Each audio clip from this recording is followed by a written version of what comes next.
Hello, my name is Renata Mórez, and I am an apprentice, or was an apprentice of Carlos Castaneda, Taisha Abelar, Carol Tiggs, and Flora Donna Grau. And all of these people were apprentices of Don Juan Matus. And these are the people that Carlos writes about in his books. And I think most people know us through those books of his writings. What is your attitude to it? Our normal awareness, pretty much what you and I are now, is really based on a very physical reality. And we perceive, we collect information from our environment through our five senses. And so this is a concrete reality. Now, in addition to that, in my tradition, what we believe is we have another body. We have a physical body, physical reality, but we have another body called our energy body. And it is this piece of ourselves that reads energy. This is the piece of ourselves that goes into the dream space. This is the piece of ourselves that gets those intuitive thoughts, that has those impulses without any single physical thing happening to us. Like for example, you might, in daylight, in waking state, we have what is called dreaming awake, which is when you're waking and you are with your energy body.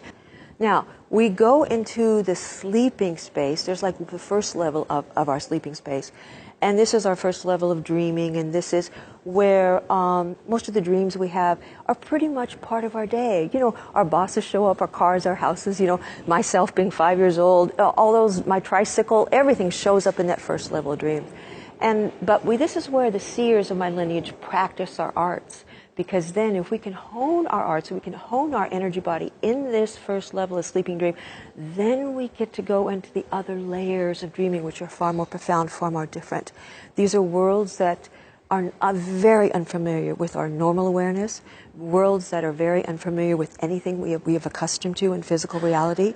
This is where people, for example, it depends on where you go, it's very telepathic, it's very colorful, it's, there are beings there, they do not resemble human beings at all. If you compare that when the sun lights out, we have a shadow, everybody does have an energy body, and it's with us all our time. And this is what Tensei really teaches us, is how to reach it.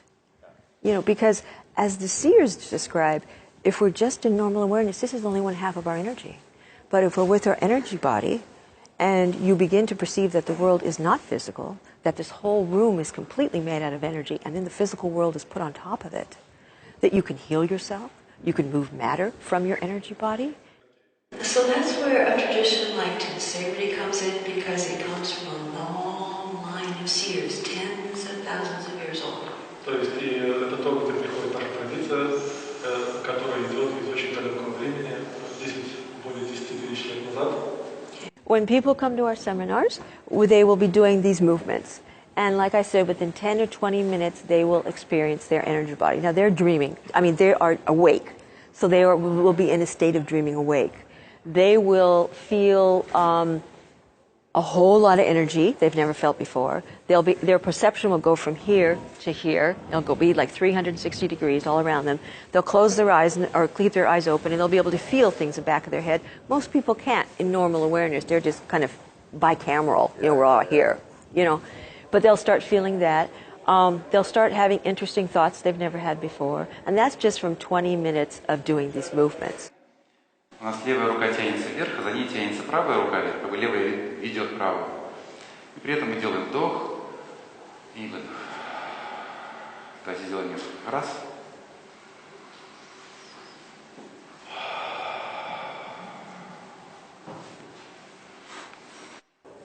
For someone, though, to use that in the sleeping dream, I would say that it would probably take a concentrative effort of maybe 3 months of movements before you see something different in your sleeping dream.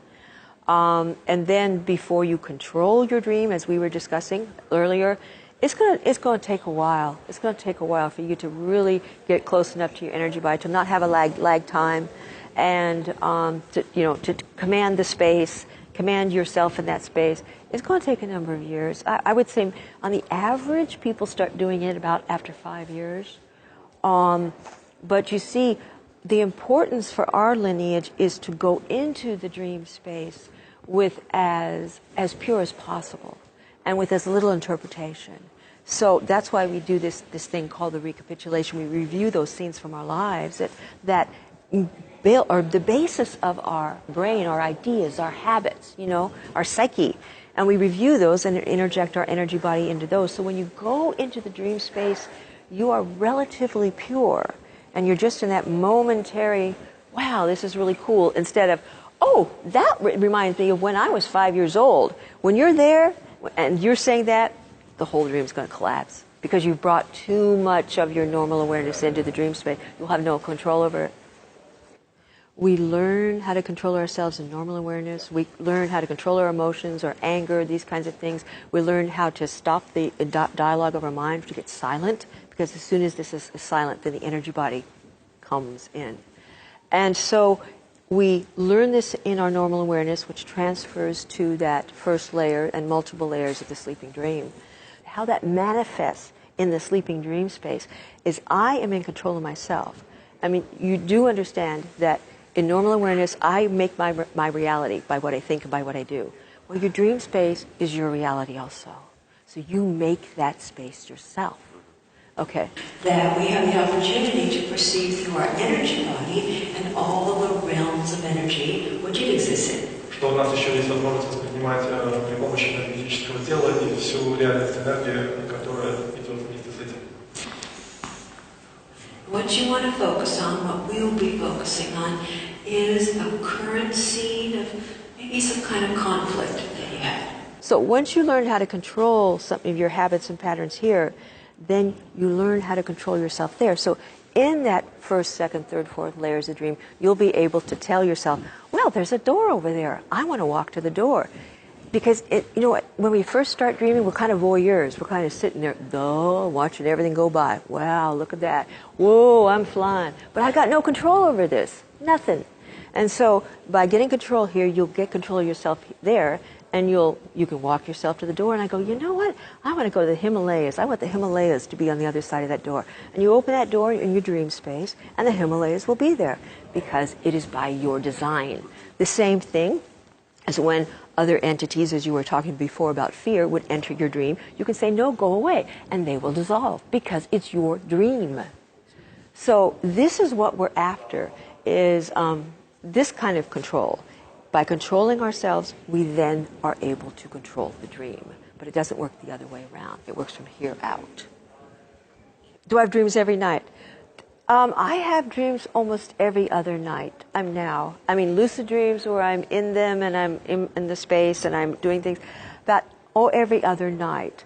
Now, I have a lot of that first layer dream where I still practice my skills of moving myself around and moving from dream to dream and all that kind of thing. And maybe I would say, the very far out dreams, maybe I have a very far out dream maybe about once every 3 months, I would say. And then, you don't want to have those far out dreams without having your skills. Okay, well, I'm saying those level 3, 4, and 5, those level dreams where the worlds are completely different. So beings are crawling along tile, and they're very unusual, let's say. And so there's no more rules for you. Yeah. You're totally there, and you totally have to be fully energetically aware and walk or manipulate yourself through this space. And not be antagonistic. You don't want to be antagonistic to your environment there, and you don't want to get too much attention, So you but you learn how to do this. But that's what I call the far out dreams. Examples of it, I think I said earlier. Beings, like I say, don't look like this. Sometimes they're blobs of energy, and they're very telepathic, and they'll communicate with you, and you get sensations. There's some worlds I go to where there's a bunch of healers there, which is interesting. You can heal your physical body in the dream space, sleeping dream space, because these healers come up to you and they'll just go, oh, you've got an energetic hole here, and then you've got one there, and they'll squish all your energy back together again. And you wake up the next morning and goes, oh my God, I feel so amazing, because you're energetically been put back together. It's amazing. 10 people will walk and look at an elephant, and each person will have a different reality of what that animal is. Yeah, they make their own perception. That's right, and that's the same thing that happens in the dream space. So if you're a god in the dream space, you're a god of your reality here, and you're a god of your reality there. Yeah. The average beginner could start out with maybe a half an hour of movements a day. And then if they really wanted to focus on their sleeping dream, they might want to do some movements before they go to bed. And because that will get you with your energy body before you go into the sleeping dream. So I would say a half an hour, maybe in the morning. And then maybe on the weekends you go to a practice group or something, you know, a tensegrity practice group, and you meet up with people. And that's where you do the recapitulation and the witnessing with each other. And that's what I would suggest, yeah. And at that time, this wasn't relegated for the shaman of the tribe. Everybody could do this. И в то время это еще не было сделано особой задачей шамана такого племени. Любой человек мог это сделать. Do you want some tips? Okay, how to keep a journal. Okay, you wake up, okay, you're in bed, okay, and you're just starting to wake up. Okay, so you wake up. All right, you just go, oh yeah, I'm starting to wake up. As soon as you do big physical movements, you've lost the dream space. So you don't. You wake up, and you have a logbook, and you have a pen, really close to you. You can kind of move your arms, but as soon as you move this stuff, you'll be back in normal awareness, okay? So however you sleep, you know, you kind of go, oh, I'm waking up, oh, I remember my dream. And you kind of just reflect upon the dream so you don't lose it. And then you just reach over for the pad and the pen, and then you just don't try to move. You can write across, and you can just, okay, that's what and you just write it down. That is the best way to remember your dreams. Because you go to work, you eat breakfast, you drive your kids to school, you're not going to remember your dream. Yeah. You're going to have to, but you need just like a little extra 5 minutes in the morning. I mean, this isn't elaborate stuff. This is just little tiny things that we do to change ourselves. When I met Carlos, I didn't believe I could do anything in his books. Nothing. You know, I had read his books and go, oh, well, that's really great, but only you can do it. You know, I didn't have a lot of confidence in myself. But over time, and through, you know, times with tensegrity, I gained more. I did have his experiences in the book. So I realize now that my believing that I couldn't have them made my progress slower. And so what I'd really like to tell people is that believe that you can. Believe that you can. And that, therefore, you will go faster.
Before you go to sleep, either do some kind of movement or either do some kind of relaxation. You can listen to music or something, or you can take a shower.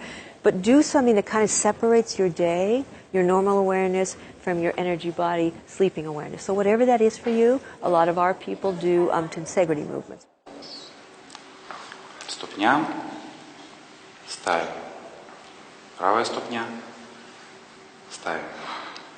Правая ладонь.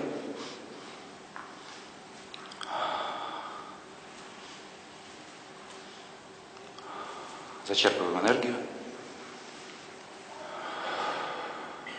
Еще раз медленно. Вдыхаем. Такой собирающий жест. The next important thing is when you're asleep, what is the body position you are in where most of your dreams come? Okay, which means that, you know, for a month or so, you'll try sleep, because you only got 4 body positions: left, back, right, belly. You know, this is pretty obvious. Okay, so you try sleeping on your left side and you go for a week or so and you go, well, how many, and you record your dreams like I said. You don't try to, you just try to reach for the book and write them down, you know what I mean, like this. You know, and then you put the book away. And you see how many dreams you get in that body position. Then you try another body position for a couple of weeks more. Then you try another one. Now, for seers, most of our dreaming or our deepest dream happens when we're on our belly. You lay on your belly, you put your head to the left, and you put a pillow on your back. Putting that pillow on your back, it covers this much space to you, so you're kind of in this position on your belly in your bed. You put a pillow back here, makes you really silent, really fast, and you go into REM sleep much faster and much deeper. So if you are going to remember your dreams, you will probably remember them in that position. Then again in the morning, you reach for your little book and then you write it down. Now, if none of that is working for you, move the position of your bed. Carlos Castaneda always slept with his head in northeast and his feet in southwest. And I sleep with my head in west and my feet in east. And you just have to find your orientation of the bed that's right for you in dream. And then you go through all the body positions again. So this is just like, you know, what works for you, because you are a unique energetic entity here. And you got to figure out what triggers you. Now, the waking up part, I think we talked a little bit about the logbook, you know. And then I think what's also nice about waking up, you kind of pause and, again, you can ask your energy body, what should you do today? You know, and your energy body will send you messages and send you visions and stuff. And then you also write those down. And those are kind of some very simple things that people want to get started with this, how to kind of entice their energy body that they could start with.